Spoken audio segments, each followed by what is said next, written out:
সম্প্রতি আজকে 4 এপ্রিল ইরানের পেট্রোকেমিক্যাল রাসায়নিক কারখানায় ভয়াবহ হামলা চালিয়েছে যুক্তরাষ্ট্র ইসরায়েল।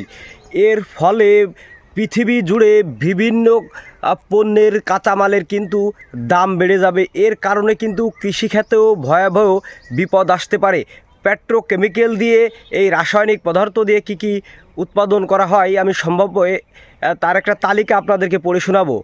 মূলত হাইড্রোকার্বন থেকে তৈরি হয় এবং প্লাস্টিক, কৃত্রিম রাবার, সার, রং, ডিটারজেন্ট, সুতা ও ওষুধসহ নিত্য প্রয়োজনীয় হাজারো পণ্য তৈরির কাঁচামাল হিসেবে ব্যবহৃত হয় এই পেট্রোকেমিক্যাল থেকে আসা যে রাসায়নিক পদার্থ।